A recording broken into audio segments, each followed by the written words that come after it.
right, welcome to the Pacific Ocean on quite a lovely day today, guys. So first things first, I'm just going to press the 0-speed stabilization off, and then I'm going to engage gear. And once I've engaged both forward, I can actually operate the current mode that I have it set in. I can operate it on single lever, which is what I'm going to do. Got a catamaran port bow and a power catamaran crossing my bow. And so I'm just going to see what his intentions are first before I accelerate. We are running the V12 mans. You can do optional V8 on this one. It's a V-drive shaft. And as I mentioned, we've got active fin stabilization instead of the Seakeeper gyro. We do have more weight overall, more overall displacement, and we have more weight aloft if you are comparing this to the SUV based on the same hull to this one. What's this guy doing? What's this guy doing? Right in front of me. That's all right. I'll go behind him. That's okay. So yeah, we're just going to take the boat through her paces. We're getting a nice little bit of westerly wind now. We're getting a couple of white caps. We've got a little bit of swell coming in from the southeasterly direction. We're trying to get a couple of boats done today because we have a proper southerly coming tomorrow. So on that note, let's increase speed. We'll take her through the rev range, currently sitting on 800 RPM. I've got all the doors closed. Noise levels are fantastic on this boat. We've already been driving it for a couple of hours because I've been getting all these aerial shots that you're watching now from the drone. Currently at 40% engine load. We'll get her up and moving, and then we'll, at the end of this round of this loop that we're about to do, I will talk about the displacement speeds for range, because I know that's going to be of interest and important to many of you.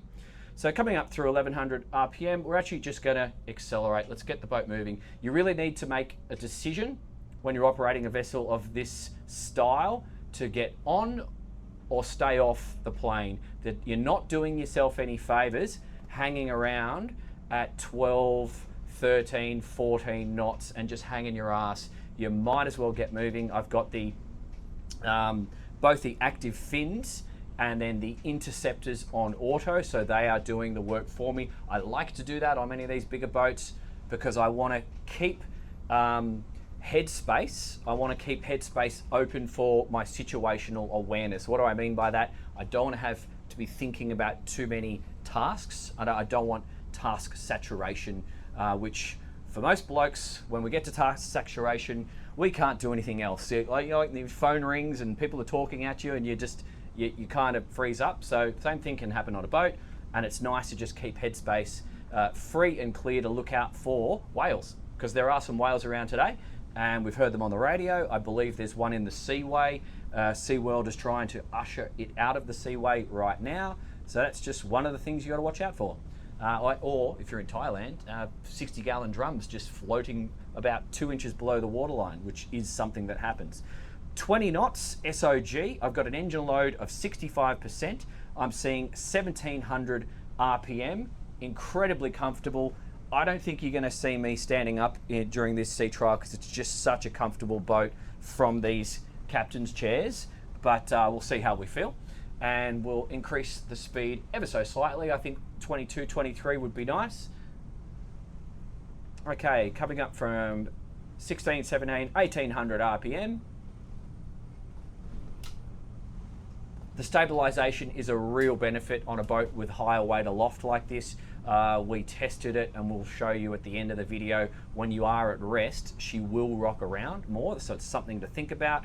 But the benefit we have from a big flybridge is these commanding views, so I can see for miles, and it's a real nice thing to do on long journeys. 22 knots, SOG, 1800 RPM, 334 litres total consumption. Torque and litres, we are in Australia at 70% engine load. Just take it to a little bit more, and then we're going to punch into a couple of waves. We sort of already are. The swell direction has changed just slightly. 23 SOG, 380 litres at 74%. And I'm actually going to back that off, back down to about 21, and clear out to port, clear all around. Just going to track the boat out to sea a little bit. Coming around at 20 knots. Comfortable, heel angle's fine. We've got the sliding windows here. I've got the sunroof above. You may or may not notice I've actually got grab holds. I like how they've done this. So if you are moving around or just pulling yourself, that's probably VHF, we're talking about the whale, you can actually pull yourself up and out if you're in some rough conditions. Alrighty, I won't worry about the VHF, we'll just leave that on. Okay, going into the waves, I'm doing 21 SOG into the swells, and we'll just carry that speed into these waves, and we'll bounce through about 3 of them before we bear away, and then I'm going to start increasing my speed. Actually, just give it a little, I feel comfortable. The extra flare, so on the SUV and the Sport Motor Yacht series, you do see a little bit more bow flare as opposed to the sports yachts, because they are more of an offshore focused vessel. So when you bash through some of these larger waves, you will see the spray getting sent out to the side. So we haven't actually taken any spray on deck today. In saying that, if you've got really short wave period, let's just give it a bit more speed, you know, it's going to be possible. Any boat, you can do that. Just you got to try harder. 23 knots, 74%. Let's get to 25. I think I feel good at 25 into these swells. 24, 79% engine load, 25 SOG, actually 25 and a half there. Seeing just over 400 litres total consumption, and at that speed, I'm clear to port. I'm going to track north. Got a nice little sharp one here. The boat's just taking it like a champ. So, like every Riviera, if you've seen any of my Riv videos, they've got thick, solid hulls. The insulation from the hull construction to the foam in the bulkheads and the actual interior. I'm going to have to put my sunnies on for this. Oh, actually, the high sun is actually getting caught by this nice little bit of overhang just above me, which is pleasant. And then I just have to aid that with my sunnies. And you can pull the blinds up when you're done at the end of the day, but we'll talk about that later. Yeah, so 25 SOG, got the swells on our starboard beam now. 400 litres consumption. Let's go faster. Let's start tracking down swell. Okay, so I'm climbing through 2000 RPM. I'm seeing 27 knots SOG at 2000 RPM. I'm now hitting 2050 RPM. We'll hit 2100 in a second. A comfortable 27 knots. All of the stabilization and the trim remains on auto. We're getting a nice little bit of wind chop. Some, got an ability to build up a little bit of fetch this far offshore, which we didn't have during the drone shoot. So we've got swell behind us and we have wind chop on our port bow. So now this is actually, would be uncomfortable on many boats. Not an issue on this boat. We're just chopping it up at 27 knots. We'll actually adjust our angle a little bit and increase our speed. So I'm going to go into that wind chop. I'm going to take the swell on my port beam, 29 knots. So I've got swell behind me, wind chop in front of me, tracking at 30 knots. This is what I like about these V12s. I'm seeing 2,200 RPM. A little bit of rattling on the door behind me. And I'm going to go over these waves at 30 knots at 500 litres consumption an hour. I love it. The boat actually feels quite lively. Got a couple of nice fun waves in front of us. We're going to hit them in a second. Let's go wide open throttle now. 2,300 RPM, hitting 2,400, winding it up. This is great. Look at that fuel consumption, 600 litres an hour. I love it. Awesome. Feel the power. Look behind you. I love having the triple screens. So we've got good viz on all different parts of the boat. I can see in the engine room, I can see in the saloon, I can see behind me. I've got the anchor camera. Obviously you can option it with as many cameras as you like. I'm seeing 34 knots, guys, and climbing. In flat water conditions, this is probably a 35, maybe even a 36 knot boat. How awesome is that for such a big piece of kit? Love it. Love it, love it. But we're not going to do that all day long because that doesn't make sense. Probably 1.5 meters of swell behind us there. And let's just dial that total fuel flow from 600 way back down to 400. We're seeing 25 knots SOG. I'm going to start tracking around to port again. Clear, one boat very far away from me. He's not going to cause any problems. I'll track around. So I'm taking the wind on the bow in a second, and we're going to show you the slow speed efficiency in a second. Tracking around, clear, clear, clear. Don't see any whales. Got the dredge working hard. They had a cyclone here not so long ago, so a lot of the beach washed away, and they're trying to dump all the sand back where it's supposed to be, which is good to see. That'd be a good contract for the old dredge guys. There'd be some great money in that. Okay, so let's just back off. Let's start getting off the plane. Let's find that point where she wants to fall off. Just noise levels are so minimal. It's what you'd expect on every Riviera. Footrest is in the right place. You could even use this as a bit of a footrest too, and I think the Navigator might have a tendency to do the same. You could kind of almost semi-sleep in this position on long runs if you need to. I love having the windscreen wipers here, keypad control for the flat screens if you don't want to reach that far forward. Straight onto stabilization. Nice, everything easy and at hand, but let's dial back that speed. Nice motion. Now we've got the swells on our port bow. 18 knots. So I think she wants to come off the plane any second now. And yeah. And hopefully those drone shots that I've made will give you a clear indication of how much how large the stern wave actually is on this thing. So do pay particular attention if you're in enclosed waters or around moored boats and people. You are on a considerable vessel now and you're gonna make some big waves, so just dial it right back if you're trying to worry about other people in your close vicinity. But I can actually see my stern wave on the camera, don't even need to turn my head, and wait until I get to 10 knots SOG. Then I'm going to give you some numbers, and then I might actually bump it back up to 12 and just see what the difference is. But I think even at 10 knots, if you're in a no wash zone, I think you're going too fast, judging by the stern wave on that camera.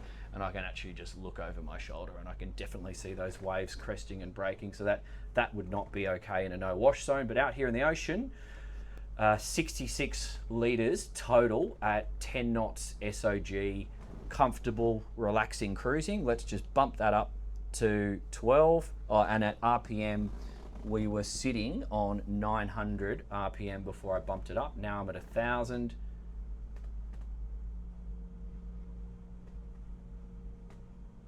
So we're running a 5-blade prop on the V drive on this one. Okay, so 11 knots at 1100 RPM, and we're seeing 97 litres consumption, and I want to get to 12.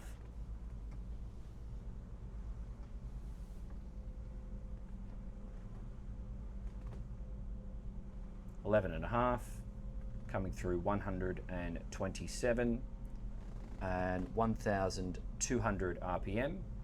And I'm just starting to touch 11.9. Yeah, call that 12 knots. I'll give it a little smidge. Call it 1,200 RPM. You should see 12 knots consistently in flat water. I'm hovering between 11. There you go, 11.7 and 12, and 130 litres consumption. Definitely too much of a wave behind you for a no wash zone. So let's dial it right back to idle forward. Remembering, because of the shafts, unlike the IPSs, you're going to have a lot more water flow fore and aft when you engage gear, so she will want to move. Let's just come right back to idle forward.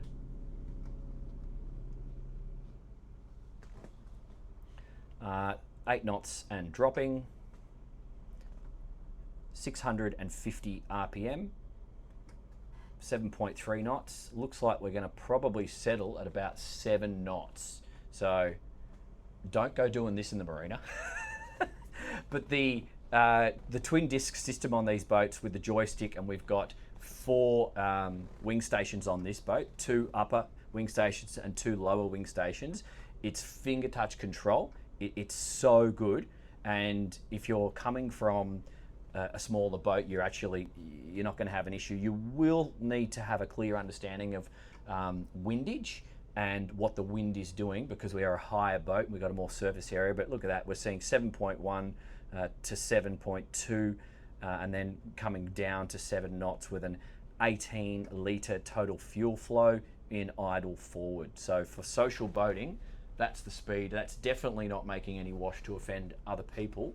So that's pretty good. Click it back into neutral. Let's stop the boat. You need to select bow or stern, depending on which direction the swell is coming from. Once you've selected bow anchor and activate it, it tells you not to go swimming, because that would be a really dangerous thing to do, because I suspect you would not see the end of that. But then once it's in position, it starts the stabilization, and hopefully you can see through these drone shots that there is a lot of movement in the middle of the boat, so it's doing its work. So when it's gone from unstabilized, it's going to move around a little bit to stabilized, and this is what we see. Okay, so on this boat, this specific boat, we've got all Humphrey options available to us. We've got auto trim, which is selected when they're backlit, they are selected. We come across to auto list, coordinated turn, and stabilization. Auto trim, we input a graph. Each 2 knots of vessel speed is another percentage of trim tab applied, and anything over 8 knots, your trim, your interceptors will start deploying tab for what's needed to get you out of the hold. Auto list, the interceptors work individually of each other to correct your list, so they'll drop up and down constantly to keep you nice and level. Coordinated turn, when you've optioned that and it's selected, when you're doing big banking turns like this, you'll be able to keep nice and flat. It's essentially like a 0 turn in a plane. And stabilization is the full interaction of your fins to stabilize the vessel at speeds. Anything over 3 knots of vessel speed will be stabilized through stabilization. Anything under 3 knots of vessel speed will be activated through 0 speed stabilization. And we can do the regular interceptor trims manually. Did we talk about that? Yes. Yeah. Okay. So you can manually tab the boat here if you'd like more tab or less tab, and you can also list the boat over. If you're into a seaway for a long period of time, you can lean the boat over into it or lean it the other way, depending on what you need. Yep. You can control your list just by pushing those side arrows. There we go. Awesome, thank you. Okay, Dean, so we're pressed for time, so we're going to try and go through as much of the valuable information as we can. We've come into the anchorage, but before we get there, I want to show everyone position hold and the wing stations. So, yes, so what we'll do is we'll just slow the vessel speed down with a bit of throttles. Before we leave the main helm, we'll select the joystick, the twin disc EPS joystick. On the twin disc display, we'll select position hold. We'll sit here and wait for a second to ensure that position hold has caught us and is holding us in position. Then we'll move out to the aft station. So that's working both the engines and through the twin disc gearboxes, and also the variable speed bow and stern thruster to hold us exactly in position. It is, exactly, yes. Now we come out to this aft station, aft flybridge. This particular boat's got port and starboard aft stations. We hold the button down on the joystick until you get the lights to flash. You'll let go. You'll have an audible beep that'll tell you that it's selected this station. Once you've selected this station, the electronic positioning system, the EPS, has deactivated, so you are now in control of the vessel. If you're wanting to select EPS again, you need to come to the screen, select EPS, and then have a look at the warning and activate position hold. The warning's to let you know the engines and thrusters will activate independently while that's holding you in position. If you're in an anchorage or anything like that, be mindful of anybody swimming around in the water. Yep. So now, simulating we want to go and tie the boat up, we want to transfer down to the lower wing stations. So the boat's holding us in position. And you can hear those bow and stern thrusters just working. Yeah. While we're sitting here. Yeah, they are.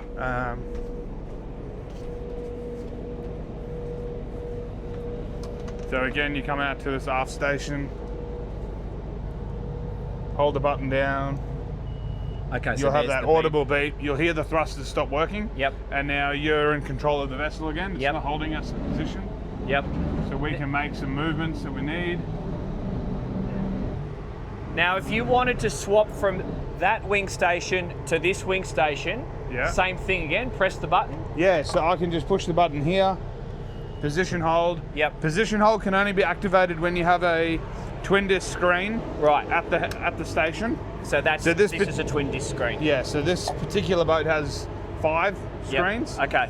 So you can activate position hold from anywhere. Right.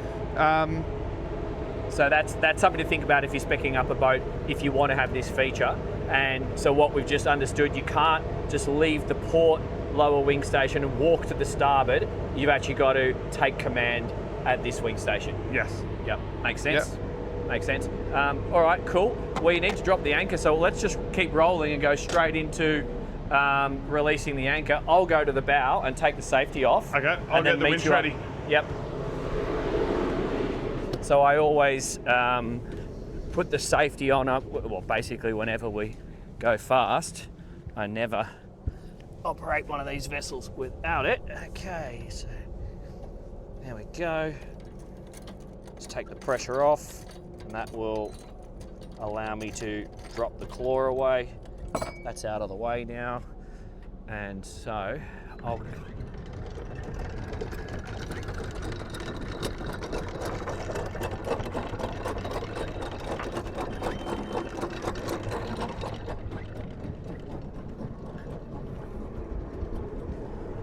So we do have that port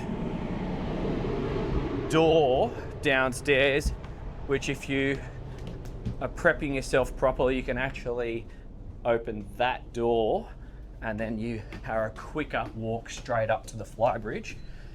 But I just want you to see, this is great. Most of the rigs have it these days.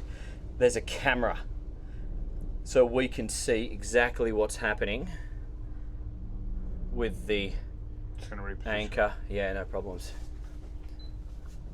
Which makes life really, really easy. Okay, I hope that was useful to you guys. I really do endeavour to make these videos a tool that you, your wife, your captain, your mates can utilise and hopefully put you in a position which is slightly more educated than what you would have been before you arrived at your dealership or the boat show.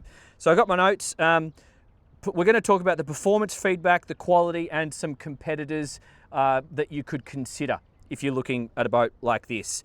Around the dock, can you manage this boat? This one you absolutely can.